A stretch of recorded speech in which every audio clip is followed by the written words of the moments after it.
Hi, I'm now going to discuss the result of the Just Declare match point tournament that I played yesterday on 1st November. Uh, I hope you have had a look at the play and the discussion of the play in the video that I put up earlier. If not, please click on the link below and have a look at how the play went. Of course, we can also have a look at results without really going through the play. So that is up to you. Uh, so let me turn to the results proper. We got a score of 65%. I wasn't really expecting this high score. And the rank is 424. And if I click on the results, mm, yeah, about 9,400 players started playing the event. About 8,300 completed it, and our rank is 424. So, somewhere in the top 5%. Satisfactory enough. And this is the score of uh, my friends. So, let us now go back to the results proper. I would particularly like to discuss three or four deals. Deal number one, where the score was two speed double and opponents got 1100. I would also like to discuss uh, deal number two and then 7 and 8. Okay, so you can figure out why I thought the score might not be good.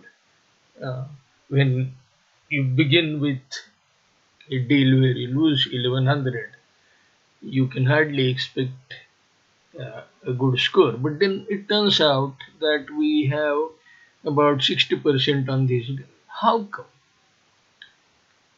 Now, first thing is this is a just declare event, so the bidding is given to you. So everybody who plays this deal will be into split double. So, from the point of view of play, your duty is to see to it that you make as many number of tricks as possible. So if you make more tricks than others, you gain match points. Now let me click on the double dummy result. You will see that the double dummy, I'm sorry, it is this first deal. Let me click on the double dummy, and the double dummy result is 4 down on any of the spade lead and 5 down on any other suit lead. So if we click, we got the lead of club 2. So on this deal, on this lead, 5 down was the expected result or the normal result. And why did we get 60%? If you click on other tables, you will see why. Many people have gone down 5, but some have also gone down 6.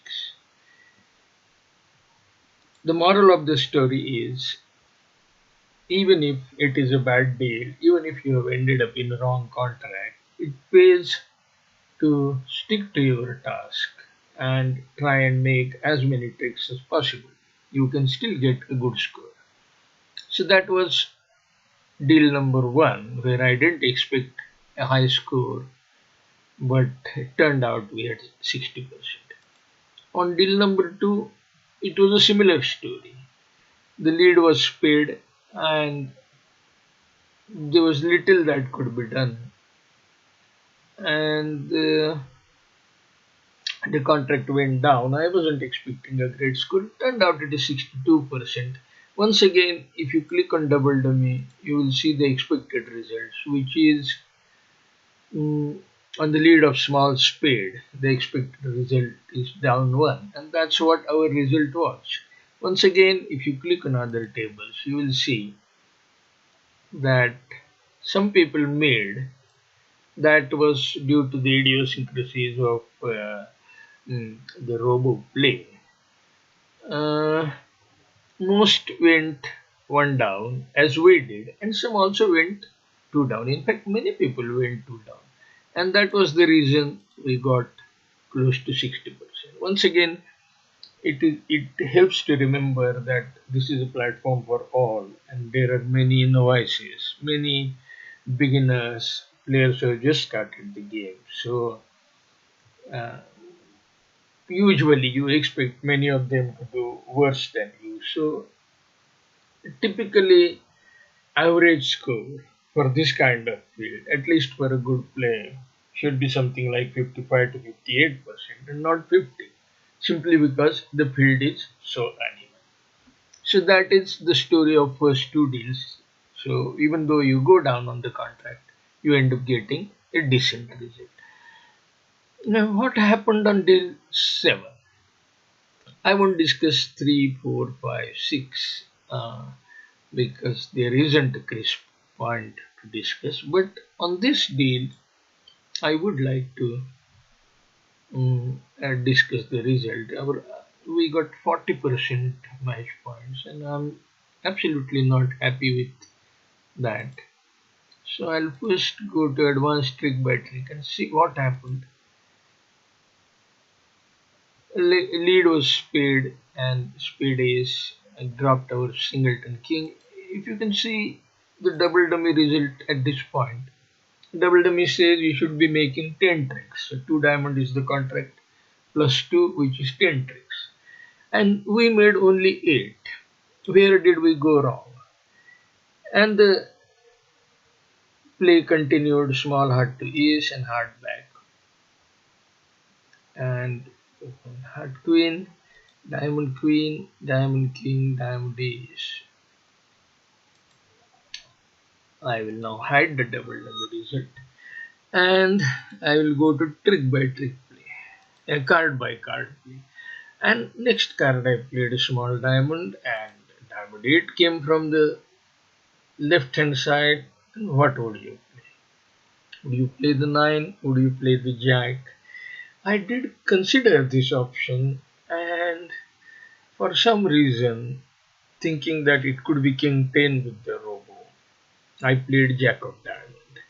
But it obviously is not correct for two reasons. Number one, if the club situation was adverse, you would have got a club shift from either east or west. Both have won tricks during the course of the play.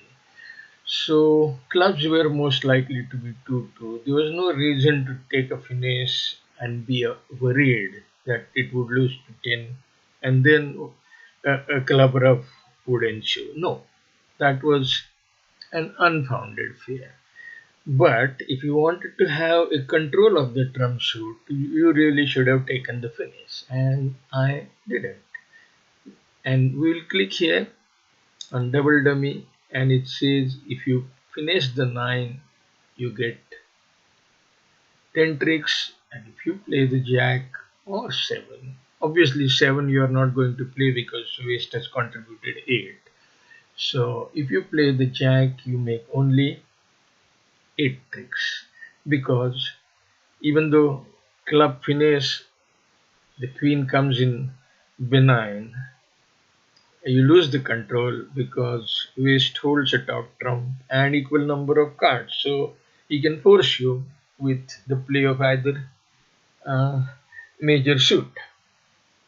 Sorry, not either major suit, but just the spade. He can force you with spade, and that's enough to hold you to 2 tricks. So that was the mistake, not finishing. There was a reason for not finishing, but the fear was unfounded. And finally, I would come to this last deal. And here, once again, I'll click on double dummy analysis first. And it says it goes down 3 on any lead, and we went down 4. So that is understandable that the score was less than 50%. So what went wrong? And that was the card at the very first trick. Diamond lead, and you can see that if ace is played, you go down 3 and if anything else is played, you go down 4. Now, diamond 7 was a sufficiently high card. It was very clear West wouldn't have king or jack for that 7 lead, and possibly not even 9 in the robo play. So, the only thing West could have had was 7-4 or 7 singleton. The question was, what was more likely? And considering that there is no club in the closed hand or no spade in the north hand, I guessed that keeping communications might be more important, and I played, uh, as you can see, a small diamond. So that would allow me to maintain communication with diamond ace. But of course, West came out with singleton diamond and East backed a spade, and this is a difficult deal with no communications. This was a wrong contract, but the robo gave it to us, so we can't help that. What we can help is to appreciate that everybody would be playing in this bad contract and try and make as many tricks as possible, as I said before. I still think that not playing ace is not a blunder. It might be a mistake, but by just by a whisker, just by a small margin. If we did hold double ton diamond, it might have been important to play small on that tree. So that was the reason we got 45% on that deal. But of course, the overall result was 65%. The rank is within top 5%. I'm happy with that, and considering that these were particularly tricky deals and they really played on your mind with big scores flying towards your opponents, um, 65% is not at all a bad score. So, with that, I will end this session, not before reminding you to please subscribe to the channel, to click on the bell icon so that you get notifications when new content is posted, and to click on the like if you like a particular video. Please also post your questions below and also your comments. I'll be happy to answer your questions and look at your comments. Thanks for joining. Bye.